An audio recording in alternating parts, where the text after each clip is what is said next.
Hello anybody. So our parallel programming day. Now it's the first day. We do a CPU high performance computing uh, today. But at first, I will introduce you to our sponsors. We are three institutions from Göttingen and Paderborn and in Berlin. And our joint funding comes from the Nationales Hochleistungsrechnen, National High Performance Computing, and we are funded by the Federal Ministry for Research Technology and Space in Germany and from the federal states in Germany. So it's a combination of two fundings. And this funding is for 9 NHR, also the short name for Nationales Hochleistungsrechnen is NHR. We are 9 NHR centers in Germany, and Paderborn, as you see on the map on the right-hand side, you see Paderborn, Göttingen, and Berlin are 3 of the 9 centers. And we offer high-performance computing, data storage, and support for artificial intelligence for to the universities in Germany and to the university, public university, and related institutions.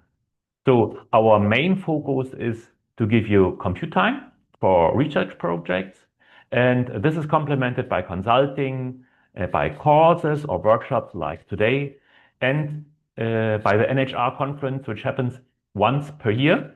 And you are able to, if you like, you can go there, you can join our community and give a talk there with your results. If you want to learn more about the NHR, the Nationales Hochleistungsrechnen, please go to the website NHR-Verein, and then you'll learn a little bit more about it. By the way, I have forgotten. So if you want to comment, if you have questions anytime, please try to interrupt me on each slide separately. We will see how that works. Try to interrupt me if you have questions. Perhaps this is not so interesting now, but if we go into the details, then you might have questions on each of the slides. And so the content you have registered on the event side of Paderborn. So so you have an overview. We do parallel programming on CPUs today, and tomorrow comes the GPU day. We will publish, or we will explain to you the concepts and idea about parallel programming, and we'll have a lot of examples. Mainly today, essentially all of the examples are based on C, on C code, but I assume tomorrow my colleagues will show Fortran examples as well.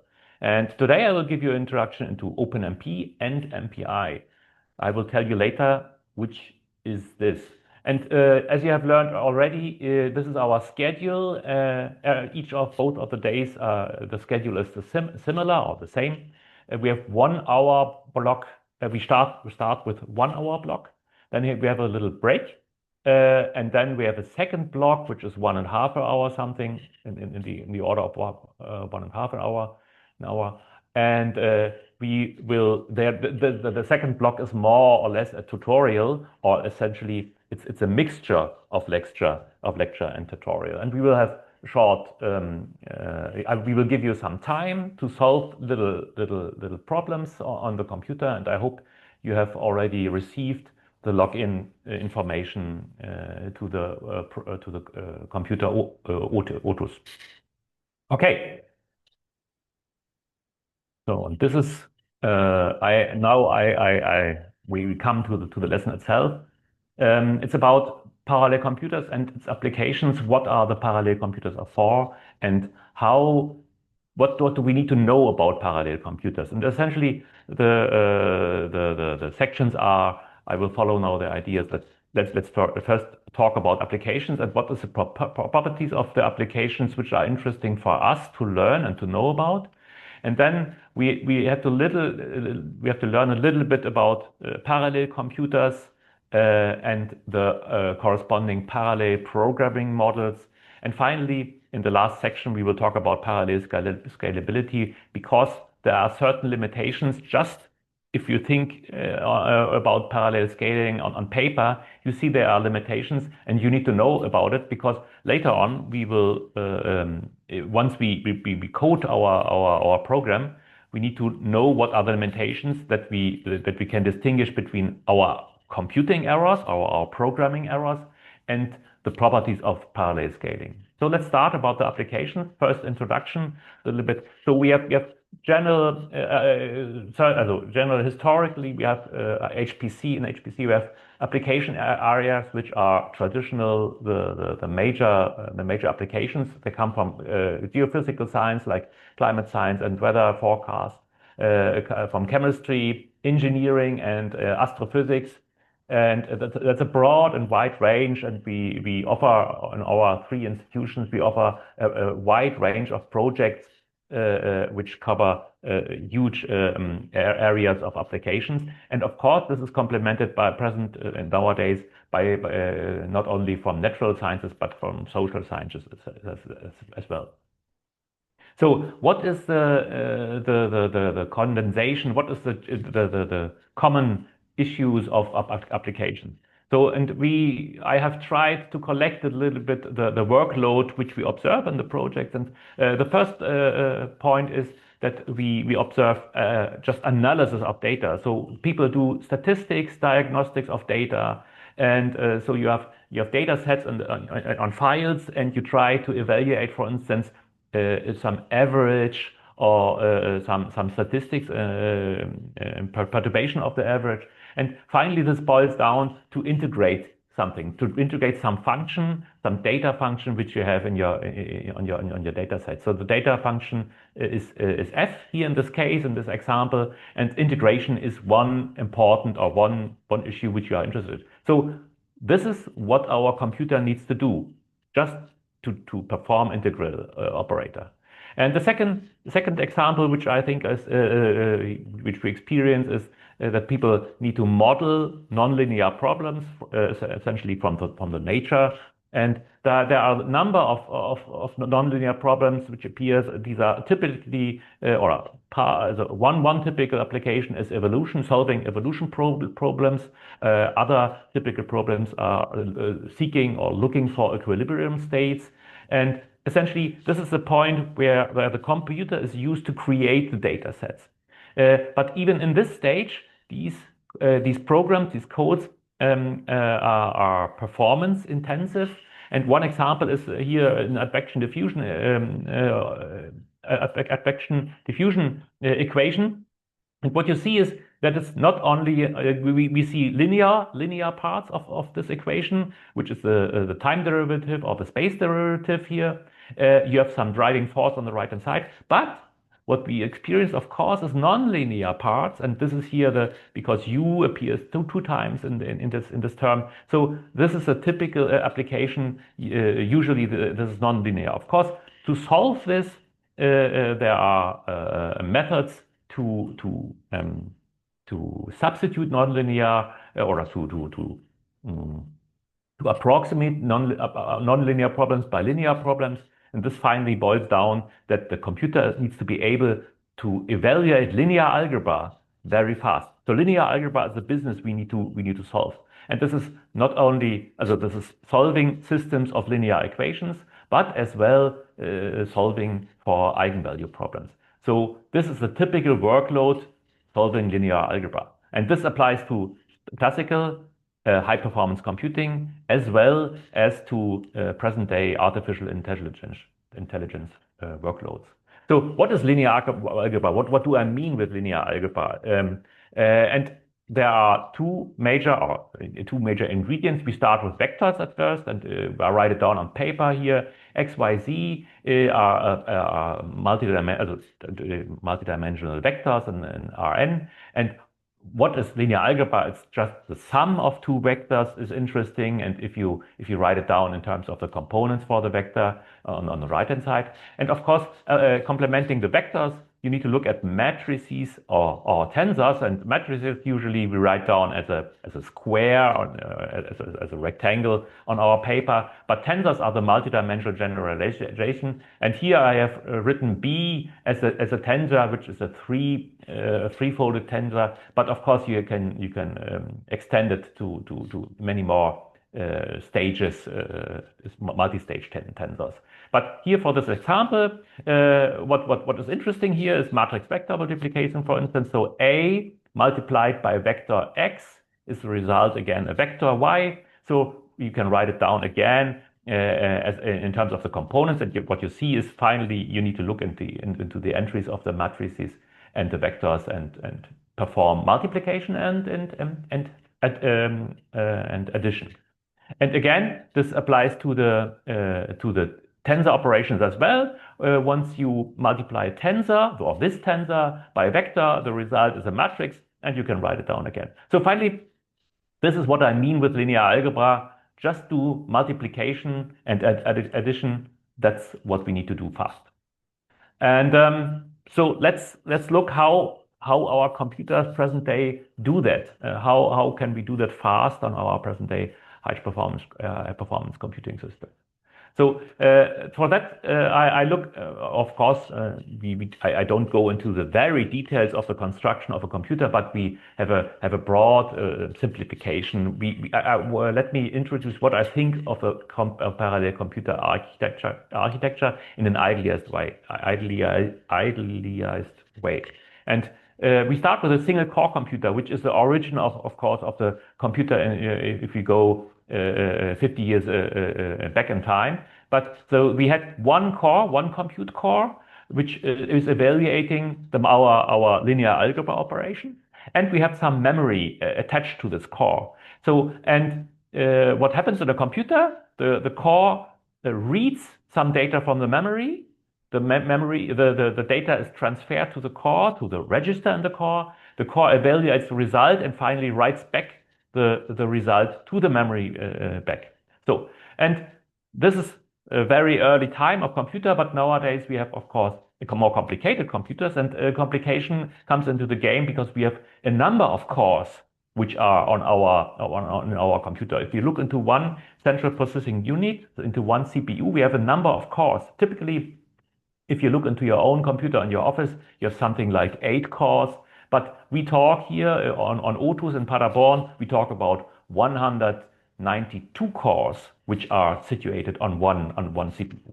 So let's think about 192 cores here in a row. And all they are attached to one memory, and they can connect to the memory. And this is what we call a shared memory architecture or shared memory system. And once you consider a shared memory system, of course, you can have a number of shared memory systems. And we come to this leads us to the distributed memory system. So we have just a couple or a significant amount of a number of shared memory systems. And these are these small blocks. I have here denoted 2 of these blocks, and they are connected together within a network. And again, on Otus, it's not 2 cores, it's not 2 nodes or 2 blocks which are here neighbored, but on Otus we have several hundred of compute nodes. So the distributed memory machine is not only having a lot of cores per CPU, but having a lot of CPUs as well. So, and usually I talk about the name CPU or node. I will replace in my talk here. So, and the connection, if you want, we need to talk about shared memory systems today and distributed memory systems as well. Okay, what are the general problems? I've talked about that the compute core needs to have the information from the memory. So we have different kinds of memory, and they are related to different kinds of performances. And what is performance for memory or for memory transfer?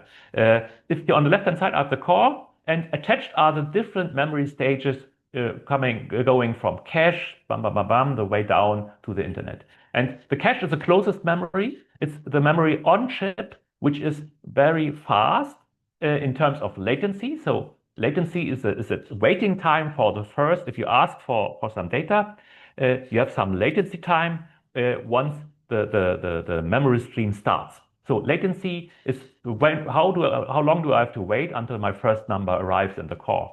And this comes from the cache. It is very fast. It's 10 to the minus 9 seconds. So very fast. And at the same time, the bandwidth from the memory to the core is high. So the number of bytes per second is very high if I ask for data in the cache. So, okay, cache is fast in terms of memory, in terms of bandwidth, and in terms of latency. Both numbers are interesting for us.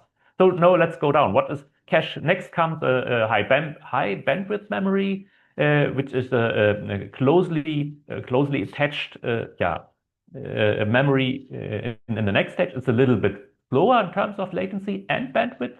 Then later on the not on the chip, HBM is on the chip, located on the chip. But if we look onto the board of the node, we have the DRAM, so random access memory, which again is a little bit slower. When we go down to the nodes are connected by the HPC network, and we have seen this already in the last slide.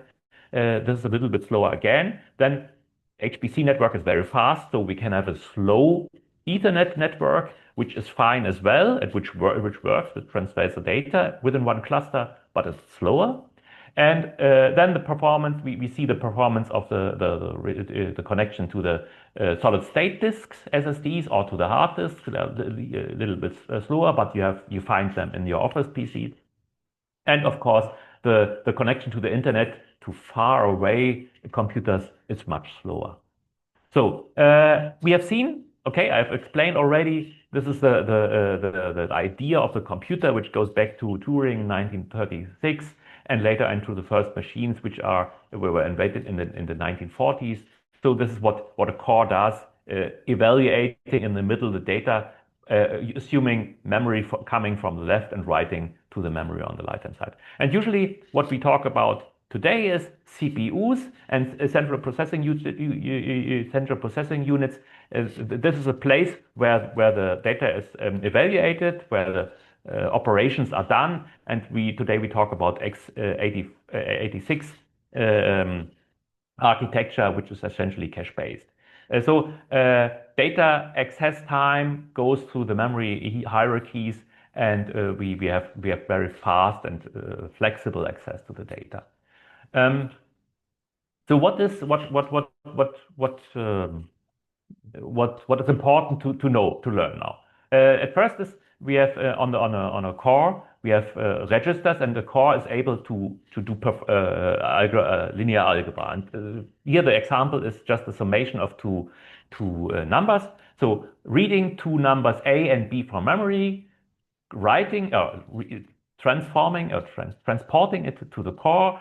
And on the core, we perform the linear algebra operation. The result is written into the C, first located in the register on the core, and then it is written back to the memory. This is what happens in a scalar workflow. So scalar means we have just one number and one number.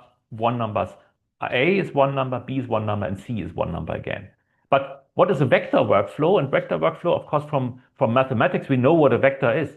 But this is related in hardware as well. So the compute core knows about vectors and has just a second kind of registers and the second kind of operator or available operating positions where it can do the add operation for vectors much faster than doing it for piecewise for each of the numbers by themselves. So it is an advantageous to read a complete vector A0 to A3 and a second vector B0 to B3.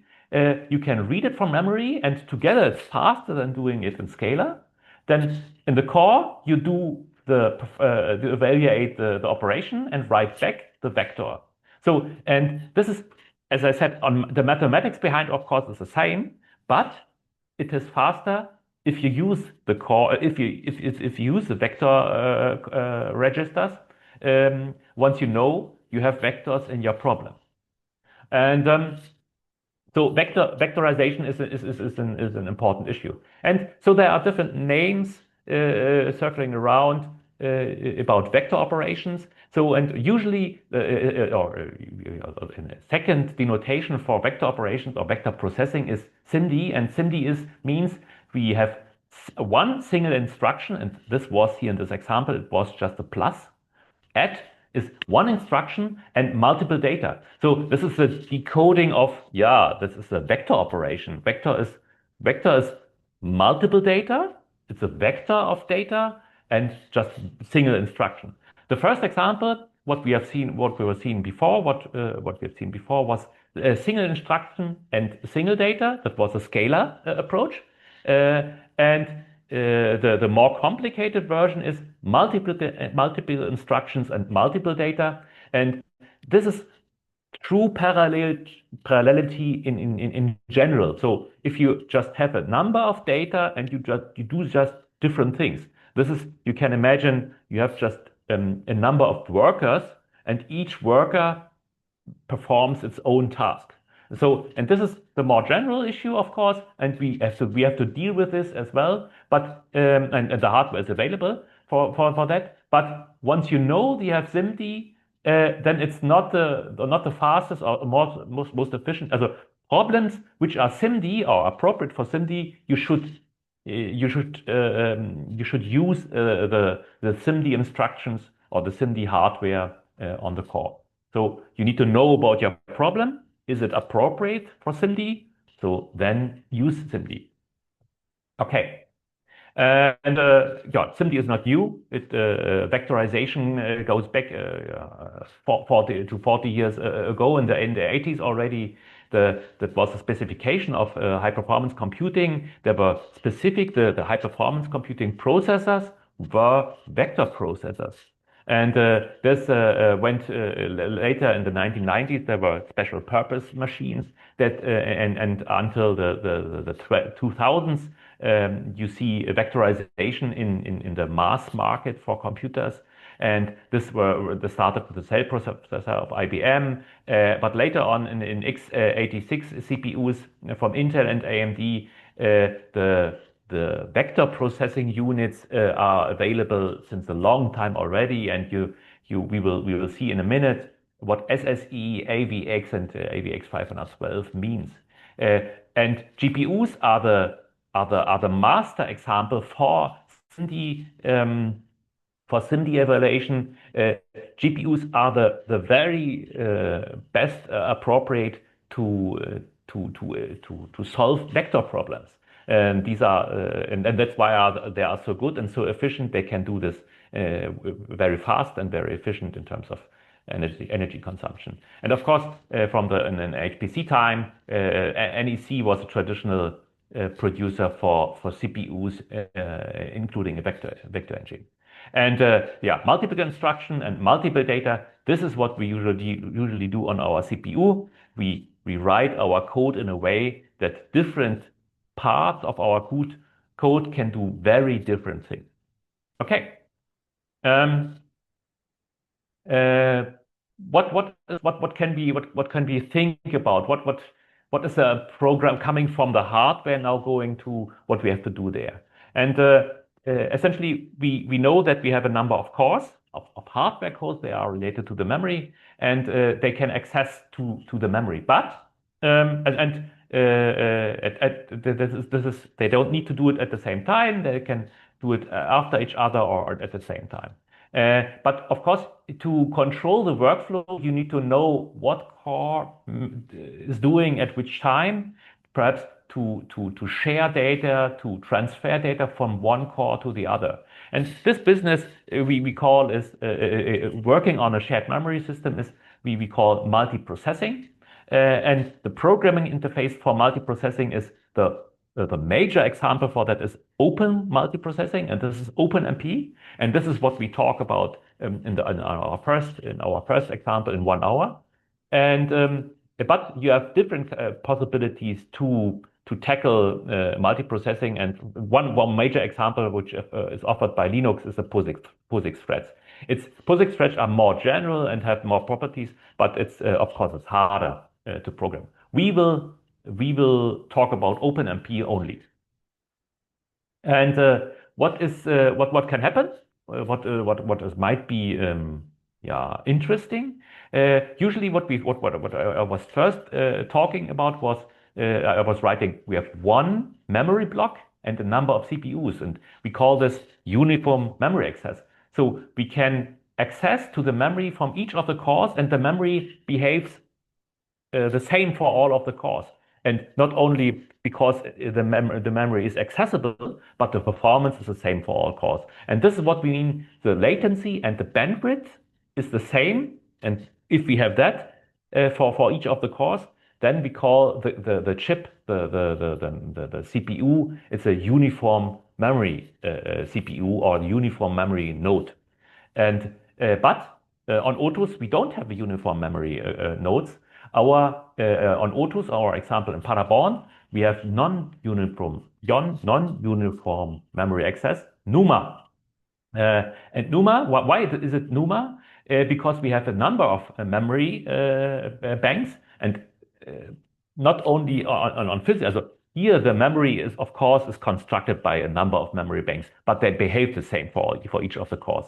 But here, it's not only we have a number of memory banks, but they have different physical attachments to the cores. So the cores see different performances for different memories. So there might be two cores seeing one memory block with the same performance, but they see the other memory block with a slower performance. They can access to the memory, but it is slower, and vice versa. So you need to know that, and you need to realize that your code, that your data is located in the right places in the memory, that your core can evaluate the high performance of your operations. So latency and bandwidth might change depending on the area where your data is located.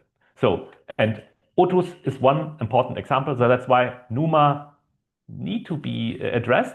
How did I do it? In my examples, I will never talk about NUMA, but I have prepared for you scripts, and the scripts do care about it. So for today, I don't talk too much about it, but be aware of NUMA. NUMA is an important issue. You can lose a lot of performance, and we talk about half of the performance or even more. You can lose if you don't respect the NUMA property of a node. And the parallel, so the first was discussing the shared memory architecture. Now we go to the distributed memory architecture. And remember, we had a number of nodes which are collected or connected via network. And here, the memory access for one core in one node the memory is not accessible on the other node. So that's why we need to do some work. We need to transfer the data from one memory to the other, and via the network connection. And that's why we need to talk about the programming model about message passing or massive parallel processing, in terms of we need to transfer data. So the messages need to be constructed and passed. And the most important programming interface for that is message passing interface. Historically, there are different industry standards for that, but nowadays in high performance computing, message passing interface is the predominant programming interface. And to go now into to start what can happen in such an distributed memory system, we talk about network. So we have different numbers, different kinds of networks, and we need to be aware of that. At first, we start here with the bus network, and we find bus networks in our system at some point. I will not go into details, but what is a bus? It's a network connecting cores and memories, and I just have here to write it very short. C plus M means a number of cores and a number of memory blocks. And a bus network is defined by the property that memory transfer between the different cores is possible only for one pair. So one pair is connected via the bus network. At the same time, nobody else is able to use the bus network. And PSI network is one. PSI interface is one example for a bus network based on a compute node. The issue is, of course, we have bad scaling properties. If you have a huge number of cores, a bus network is not a good idea. That's why we have on the other side, we have a crossbar switch. Crossbar switch is very complicated. We have a connection between each of our cores and memories. So at the same time, the connection or the data transfer is available between each of the pairs. And this means that there's no problem with parallel scaling. Huge numbers of cores can be attached, and the transfer quality is available. So you wish to have a crossbar switch anytime. The drawback is it's expensive. You have to pay. You have to pay money for that. So that's why crossbar switch is not always a good choice. And an intermediate solution for that is you have a number of switches and you arrange them within a tree network. So you have here a crossbar switch and below a number of switches, and on the lowest switch level, then you collect the cores, and then if you want to transfer data, you need to step over between the switches, and you can transfer between each of the cores. You can transfer the data, and you can now look into the diameter or the size of the tree and look how your performance is done. And once you look at this, you see, oh, we have two lines which are connected to this first switch, but only one line which is connected to the major switch, to the top switch. And one solution might be that you have more or better connection between the two switches, and we call it fat tree because the tree size or the quality of the performances here on the top increases that you don't lose bandwidth. So bandwidth is very good in this kind of fat tree, but latency remains a little bit worse compared to just to plain switch issues. But each of the switch needs doesn't need to be so big, so that's why it's not so expensive. So, and going back in time, in the earlier times, we were dealing with grid networks as well. Also, fat tree is a major implementation if you look into HPC. Today, grid networks going back into the past is a historical. It was 30 years ago. Grid networks were predominating. So you just arrange the cores in a line or in a two-dimensional grid, or even in three-dimensional grid. And once you want to transfer data between the cores, you need to step over in between the cores, and the cores in between need to deal with the data transfer. And the one flavor of that is torus networks. So you have they just allow periodic boundaries for this network. So these networks are even cheaper, and of course they suffer from neighbor communication, but they have good scaling properties already. That's why it's a good compromise, thinking of money to scaling properties. And if you want to measure your network, and let's assume we have a network, and we will do that later in the afternoon. Let's assume one important benchmark is ping pong, and ping pong is very easy. If you look into two processes, let's assume two processes or two tasks in our program, 0 and 1, and we go on in time, then we can send process 0 starts to send a message to process 1, and the same message goes back to process 0, and then we have a ping pong. In both directions goes the information, and this is a nice property or a nice test to check whether the network is fast or how fast the network is. So we can measure latency and bandwidth based on this process. How can this be? And we need to think about a little example that we might model what we can experience or what we can expect from such a benchmark, such a ping pong benchmark. And for that, let's assume how long, or let's consider how long does the data transfer take. So the total time for the data transfer for a ping pong is at first we need to wait the latency time. Latency is the first wait time we ask for the data, and just we have to wait for the first data which arrives. So let's think about a long vector of data, and the latency time is when does the first data point arrive. And the second is is the bandwidth part. So if you assume some bandwidth in our network, some here that's a net bandwidth for the ping pong benchmark, and the length of the vector is n, then n over b is the time it takes to transfer once the problem has started, or the transfer has started. So this is the time, latency plus bandwidth time.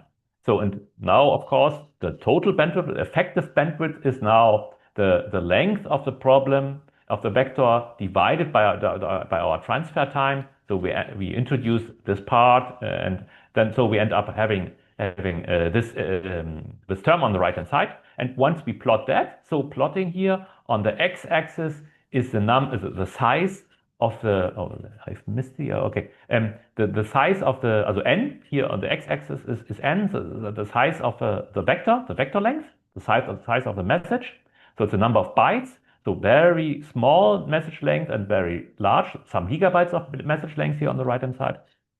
And on the y-axis, it's the bandwidth, the effective bandwidth. And we see here, for example, it's a nice PC pool at the Technical University in Berlin. And what we see is that for small sizes or for small messages, the bandwidth is very small. Why? Because latency is the predominant part. And for large messages, the bandwidth is very high, because the network bandwidth is the effective thing. The latency does not play a significant role. And of course, in between, you have the intermediate stage where both latency and bandwidth combine together. And this is a typical classical plot for such a bandwidth evaluation. And the nice thing for the I've taken this plot from the Technical University because it's very simple hardware. That's why the plot block looks very nice. We will see later. We will do the plot for autos as well, and we see that autos is more complicated. We will see more features. And the first kind of feature what we see here already is that it's not only the red line is just the measured line, but in between there's some change. So we experience two kinds of latencies: a latency for the green line and the latency for the blue line, and in between there's a change. And what does this mean? That means that the software for the network is very clever. There's some switch in the software controlling the memory management, and for small message lengths, the memory or pre-allocated memory is used, and for large messages, the transfer time takes a little bit longer because memory need to be allocated in between. And that's why the specific software for the network changes the method, and that's why the break here in between. Okay, and now once we know about the bandwidth, the ping pong bandwidth, we might think of different kind of bandwidths. And if you look into the literature, you learn about bisection bandwidth. And this is what is this? We try to divide our network, our complete network, into two parts, one left part and one right part.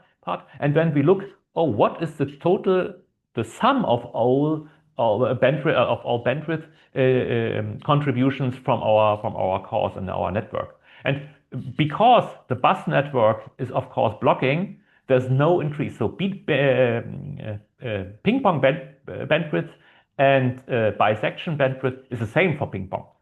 And this is essentially what here the first line explains.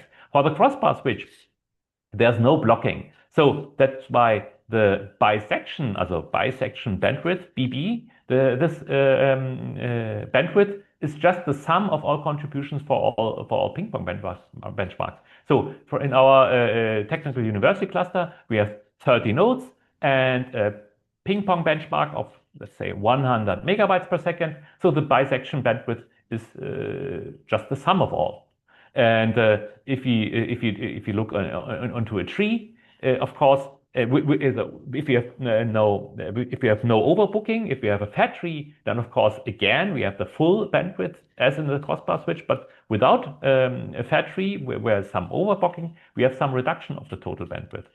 And in the torus network, it's a little bit more limited because the number of lines and the number of connecting cables is lower, and that's why the bisection bandwidth is not so big, and it's more in the range of the ping pong benchmark. Okay, and now I just want to mention about some general ideas about how the performance was, the evaluation or the time evolution was. At ZIB here in Berlin, we had some installations since 1970 and until today, and we follow more or less Moore's law. Just the number of installed systems increases the performance exponentially, and this is in terms of the blue line describes this in terms of floating point operations per second. At the same time, the red line is the number of compute cores which were installed, and we see that the number of compute cores was for a long time in the 80s and 90s one or two cores, and in 1995 we increased to 500 cores, and now we are up to more than 100,000 cores.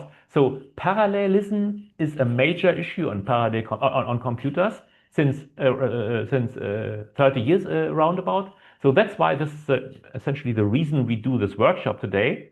We need to deal with parallel computers because otherwise the computers were not so fast. And again, here the compute cores are in blue, and at the same time the compute frequency was not increasing so much. 20 years ago the CPU frequency increased, and it was one reason the performance was increasing on the computers. But nowadays, CPU frequency does not increase anymore. It's stagnating. And that's why each of the cores is not increasing performance so much, but the number of cores increases. And so parallelism is all we need to deal. And of course, if this is reflected in our software, if we have one task here, assuming we have to build one wall, we distribute our work to the workers we think of, and of course these are the compute cores in the CPU.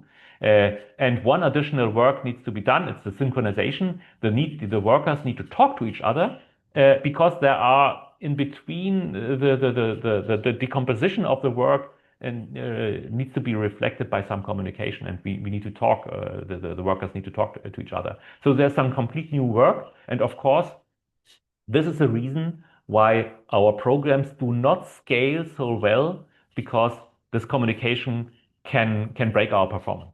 And how can this happen? And I will come to this in a second.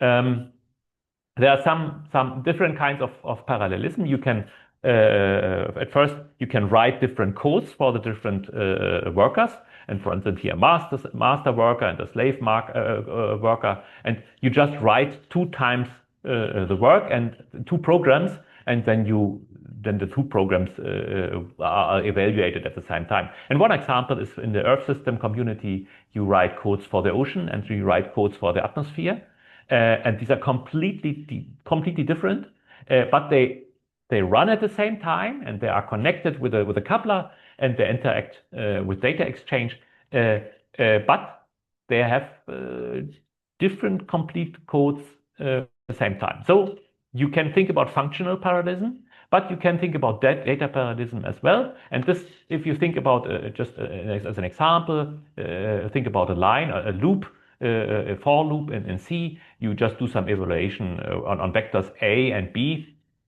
And the distribution in terms of data parallelism, distribute the loop into two pieces, the first half and the second half, and you do the job here of the loop two times on the different workers. And this is essentially, of course, the standard example. And usually you don't want to do that by yourself. You can do it, but the first step is a good step is to look into standard libraries, and BLAS library, basic linear algebra subprograms, is the way to go. Think about, once you find linear algebra in your codes, think about good implementations for that and use libraries, they do it very good.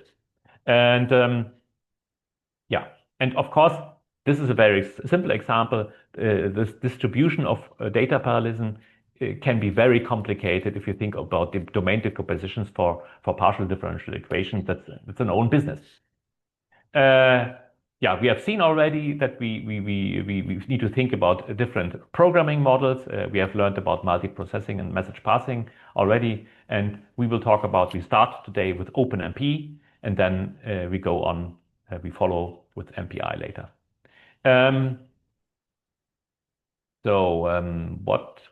Okay. Essentially, we have learned about that already. Thinking about this shared memory architecture. So now this is the repetition of course of the hardware overview. But now, which is this related? This multiprocessing, looking at the hardware, is related to a programming model which is a little bit different and with some modification, let's say. And here, usually, I mean with the architecture, I mean the cores, really the hardware cores and the memory on the hardware. But talking about the programming model, I mean I have changed now from C to T. And why do I change to T? T, I mean threads or tasks, and this is kind of software. Threads and tasks are software properties of my program. And of course, I have some data, and the difference are here. You see here there are different memories now. We have the shared memory. We see the shared memory between the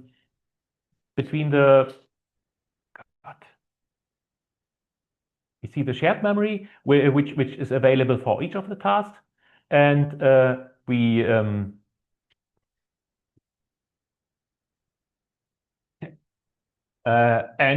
each of the tasks can have its own memory. So there's private memory, private to each of the tasks, and we have shared memory banks, which is available or accessible for each of the tasks. This is related, of course, on the same hardware, and the hardware knows only the shared memory, but the software is available to help us because we want to have some private variables which are located privately only to each of the tasks. We will see that later. And from message passing, we saw the architecture, and this is related to the programming model. Again, we have some tasks and some threads. Each of the tasks and threads has its own memory, and the task is connected to the networks. But of course, we know that some of these tasks are located on the same node, but on this stage of software, we don't really know whether two tasks live on the same node or on different nodes. They might be very far away, or they can be very close. But for the software, we don't care. Okay. And the business is how to transfer data between the tasks. Okay, and the last part of my talk here is to talk about the limitations of parallel scaling. And for that, let's talk about floating point operations. And for floating point operations, I write flop, and I mean it's plus or minus or dividing or something like that. So, and for the example, let's say we talk about here double vectors of the length 10. And some scalar numbers x and y, and we look into this simple evaluation of this loop, and let's count the number of floating point operation, and we see the multiplication and the plus and the multiplication again. So it's per loop. Also we have the loop has a length 10, and per loop we have 3 evaluations, so three times floating point operation. So number of flops is 3 times 10. And loads and stores are the memory operations. We read from memory its load, and we write to memory its store. And we read B, and we read C, and one time we read Y. That's why it's 2 times 10. It's B and C, and X and Y it's only loaded once, and times 8 because the number of bytes for one double is 8. So the number of loads written or counted in terms of bytes is this number, and store is just the left-hand side. It's A. It's just 1 per loop, as 1 times 10 times 8, because we are interested in the bytes. This is the number of flops. And of course, we can have prefixes like kiloflop, megaflop, gigaflop, and usually our performance is measured by on the CPU like flop per second, or the memory access is like something like memory access for memory amount per time, so bytes per second. So CPU performance and memory performance is the interesting point. And let's assume now we are concentrated on one of these matrices. Let's say compute performance, and let's assume we have a parallel program which has a size n, something like the data size, and the number of processors or parallel threads or tasks is capital N. We perform, or we construct the evaluation time of our model here. We think our program takes time. It's the sum of the sequential part of the program and the parallel part. Sequential because if we increase the number of processors, the sequential part does not change. If we increase the number of processors for the parallel part, and P is the time the code remains in the parallel part, then the time for the parallel part decreases. So this is the execution time we think of here. And let's assume this is the execution time for our program. And what's now the performance? The performance is work per time. And time, of course, is the execution time we have seen in the last slide. And the work is just the size of our work, and A is kind of the number of flops. Yeah. So we introduce now the term here from T from the last slide. And yeah, A is something like floating point numbers or floating point operands or bytes which are transferred. And now the scaling, what do we mean with scaling? What happens if the number of number of processors increases?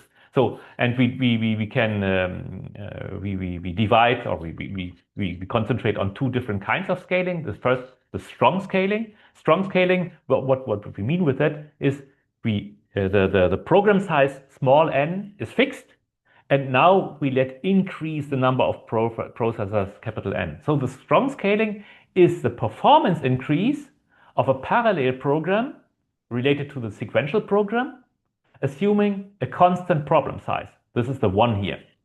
And now, if we introduce this is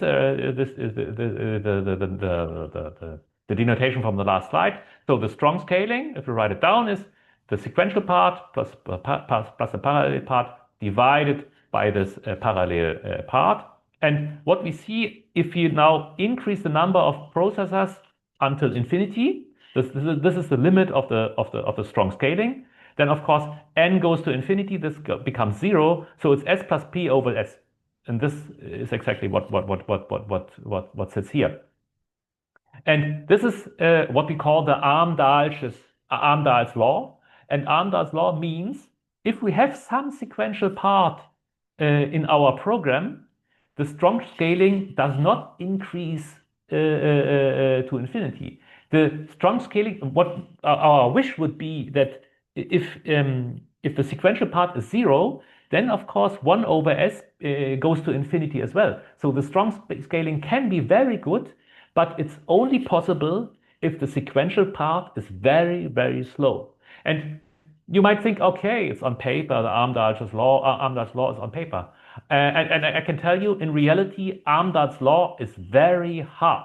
So you need to know about Amdahl's law, that once you have some small part of sequential evaluation in your code, your strong scaling breaks down, and you will see that. The number of processors is so big and the number of cores is so big nowadays that you see this limitation, and you really suffer from that. So the game of parallelization is doing everything, putting everything into the parallel part of your problem and write your program in a way that the sequential part is as tiny and as small as possible. And this is essentially what you don't need to learn a lot, but this line you need to learn here for today. Okay, weak scaling is the same. We increase the number of processors. capital N, but at the same time, we increase the program size. So n, small n and capital N, they are the same. Yeah. So the weak scaling is just the performance of the parallel performance divided by the sequential performance. And if you go down to the algebra, you see that's capital N. And weak scaling for a good program is very good behaving. It's increasing for increasing number of n's. Also, increasing number of processors increases weak performance. Okay, and of course you can now evaluate parallel efficiency. You don't have you look onto the parallel scaling divided by the number of processors, and you can look into this efficiency because we call it efficiency because how much is the performance gain if we have more hardware? So is it efficient to buy more nodes? And so the strong scaling efficiency, of course, goes down to 0 because at some point we know by Amdahl's law the performance does not increase. So if you introduce and if you buy more compute nodes, it is not worth. We have no increase in efficiency. And weak scaling is very good for a perfect program. Weak scaling is always worth. You can buy new cores and new nodes, and you will increase your performance. And you can extend this kind of model or this kind of discussion to more complicated performance models. So the evaluation time of your code might not only be the sequential and the parallel part, but as well some communication part. So we have added here a third term on the right hand side, and C can increase with the number of with small n and with capital N, and this is essentially what I have done in the following slides. I will not go into the detail because I think the major point I've made already.